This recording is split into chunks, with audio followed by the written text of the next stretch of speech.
Chapter 2 21 Siren, August, 3009 in the Age of the Crowns. Night had fallen over the fortress of Altfels. Beneath its high walls, the city of Raktar slept undisturbed and peaceful, while Idris Renaru hurried through the dark corridors of the castle like a rushed man. Varys Van Morgrim, the great king and scholar of Vastar, wished to see him immediately. It must be important, otherwise he would not have sent for Idris at such a late hour. Something that had never happened in recent years, as the king preferred to occupy himself exclusively with his books at night. After Idris had hurried up several flights of stairs and crossed a number of corridors, he finally reached the throne room. The great hall was deserted and had not seen any embassies from other kingdoms for years. The high gallery with its 10 steps, where Varys' throne once stood, had been empty for a long time. As the king spent most of the day browsing the shelves of the library so that he could lose himself in ancient histories and sciences, he had the ruler's chair moved there so that he could quickly take a seat on the unloved chair if necessary before returning to his books. After all, this was how he went about the most important official business during the day and received messengers and envoys. But he did it half-heartedly and hurriedly, considering it a chore that could just as well be done by his ministers, whom he increasingly left to govern. Varys had once confessed to Idris that he was tired of climbing the steps of the gallery just to grant some vassal money for a pleasure palace, because he wanted to enjoy himself undisturbed with his mistresses. He considered it impertinent to have to interrupt his thoughts to attend to mundane matters such as governing his kingdom. Idris had to allow the people to call him the Cloud King, who almost never left the high towers of the fortress to show himself to his people. Idris could not understand this behavior. After all, the king had been very successful in the early years of his reign, despite the numerous challenges and problems that his father had passed on to him. Varys Van Morgrim had inherited a kingship that had waged a considerable number of wars against neighbors and in distant lands. Since he sat on the throne, the realm had enjoyed a long period of peace, as all the enemies around him had been burned to ashes by dragons, their fortresses and cities destroyed, and their lands laid waste. Varys had put much effort into his efforts to reconcile with his former enemies. In the end, he succeeded, as the other kings were also tired of the fighting and destruction. From then on, they devoted themselves to rebuilding their lands and reorganizing their relations with the Reganians, whose bloodline Varys descended from. Varys had been a great king who had earned respect. Everything seemed peaceful, and there were no signs of new problems or challenges. Nevertheless, Varys had recently been talking more and more about wars to come, of kings who would want to take on the 10 dragons of Vastar and their riders. He believed it was inevitable that the kingdoms of Arandor would clash again. It was only a matter of time, Varys claimed, and the dragon fire would consume the world once more. Idris could understand much of what the king said, but he considered other things to be unworldly drivel, especially the prophecies to which Varys attached ever greater importance. The spooky prophecies of the great Church of the White Dragon, a church that had always played an important role in Vastar. In recent years, the approaching end of the world at the hands of the White Dragon seemed to take up more and more space in his thoughts. A central doctrine of the mighty Church of the White Dragon, which had supported the throne of the Regarians for generations. The White Dragon? Idris snorted contemptuously. The evil counterpart to the primal dragon from the Norse sagas, who would come to devour the world. Varys seemed to be longing for this day. After all, Varys had forbidden the vile clerics to enter Raktar. Some religious dispute over words had led to this, and none of the rich monks had reappeared here for years. Idris, who had held the office of captain of Raktar for 20 years, had grown up with the king.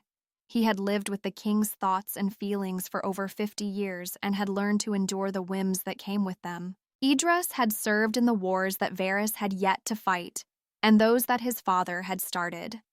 Idris knew how much Varys detested fighting, as well as the interference of the church and its subtle power, which always caused new strife. It seemed all the more strange to Idris that the king placed this ecclesiastical world-destroying dogma at the center of his own thinking. Varys began to turn to books a good 20 years ago. At first, this obsession was manageable. It was only when his two sons died mysteriously in the Crystal Lake that he withdrew more and more into himself. Idris often wondered why the king turned his back on the real world instead of overcoming his grief and fulfilling his duties fully, as he had done in the past when things had become difficult. Idris hurried towards the large door that led from the throne room into the library, and in front of which 6 men of the Night's Watch had taken up position. Before knocking, he paused for a moment in front of the closed doors, straightened his shoulders, and calmed his breathing. Through the thick wooden planks, he heard the king's voice calling for him to enter. The guards took hold of the copper rings on the door leaves and opened the entrance. After Idris had entered, the wings closed behind him. It took a moment for Idris' eyes to adjust to the darkness.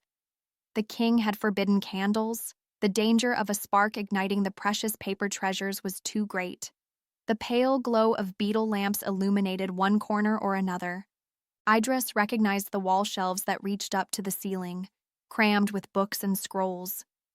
He saw stacks of ancient tomes piled up around the throne.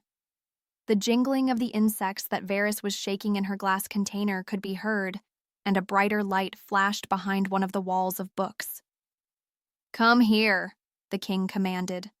"I'm coming, sir," Idris replied, carefully stepping over the parchments and notes that littered the floor. "Lord, Lord," the king creaked, as if he were talking to himself. "I told you how much I hate it when you call me that." Idris stumbled over 3 or 4 books on top of each other and cursed quietly. "Not those words," Varys said indignantly.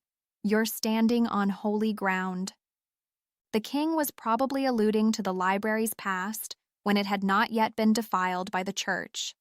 The Bracken monks had collected all the writings here in this side room of the throne room before they were denigrated as pagans and false believers at the instigation of the great church in order to banish them from Vastar.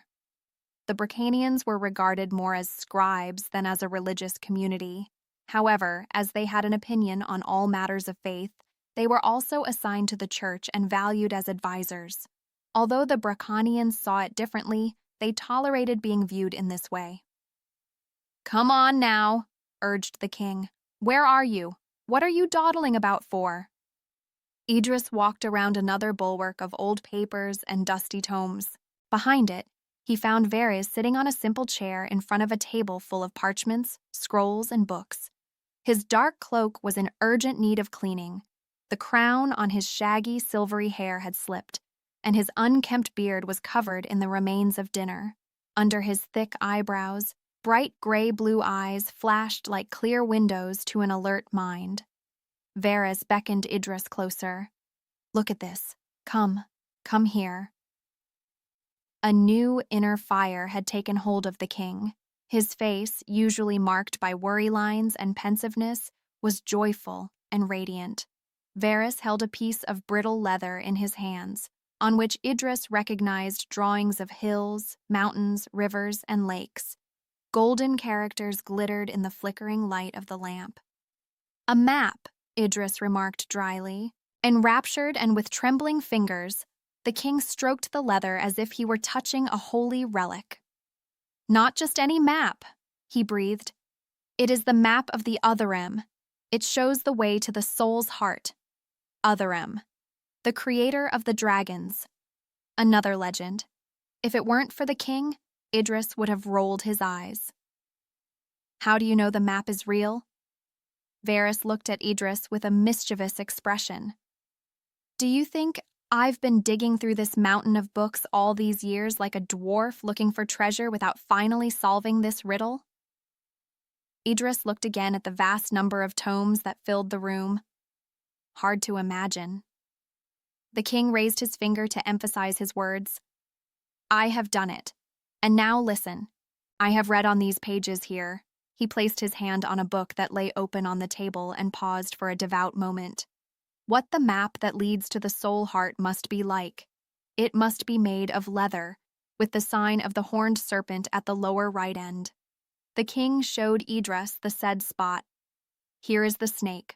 One part is torn off, but you can still see an eye and one of the horns. And the leather still smells slightly of rosewood oil, a detail that is also mentioned in the scripture here. Soaking leather in rosewood oil was a method of preserving important documents. The map is almost 3,000 years old. How do you know? It was hidden in this 3,000-year-old book, more precisely, hidden in its cover. He drew the map on the inside. Varys pointed to a very large tome lying undignified on the floor at his feet, missing its binding. The book is by Edel Darakai, the sage from Iskandarin. It is written in Iridian, the language of the scholars. How grateful I can be to my grandfather, who taught me to read it, to speak it, and to understand its subtleties. It is the language in which most of the books you see here were written. I followed a clue in one of these ancient writings, judging by the fact that there are several important maps to various treasures hidden in the covers of different books. It's not the first one I've opened, but in this case my nose led the way. Idra's mind conjured up an image of the king sniffing around the library like a hunting dog, climbing ladders and scaling the high shelves to find a book that smelled of rosewood oil. May the wise one not punish me with his wrath, Varys continued regretfully. But he must have expected that someone willing to find the soul heart would have to commit this necessary sacrilege to his handwriting if he wanted to solve the riddle. Idris Ranaru rubbed his chin. I remain unconvinced. I don't give a damn. The king took a small wooden tube from a compartment under the table and handed it to Idris. In it, you will find your orders and a list of the people you are to take with you. Idris would have liked to think the king's request was a whim or a joke. You want me to set out to find the soul heart? The king absent-mindedly played with the key to the library, which hung from a thick chain around his neck. His gaze lingered on the leather with the engraved mountains, seas, rivers, and lakes. You will give the world a new beginning if you are successful. For Idris, this kind of calling was a step too high. Where do you want to go? He wanted to know. Varys tapped the wooden pipe. You'll find everything in here. Don't waste any time. Get on your way right away, it's quite long, and I don't want to waste a moment now that I've found what I've been looking for so long. Meet Ruger on the coast. I've sent him a message that you're coming. He will accompany you with his troop. It will certainly be a dangerous journey, but he knows a lot and will be a great help to you. He has been my most loyal ally in this matter for years. I have constantly provided him with news and the results of my research, and he has confirmed much of what I believe. Varys laughed softly, like someone talking about two good-for-nothings who had nothing else on their minds but making up crude pranks. I have many tasks here, Idris objected. I can't just disappear like that. My troop ... If I order it, you can do it. Varys interrupted him angrily. What's there to do here? We're fat, frugal, and unambitious. That's actually a good thing, because it prevents us from falling over each other and starting wars again. Idris made one last attempt to prevent this journey after all.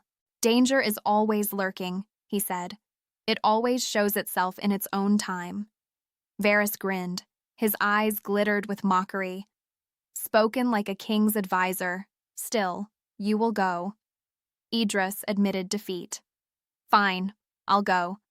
But I don't like the idea of leaving you alone with the greedy priests who are just waiting for a moment of weakness and your hateful brother. Hateful.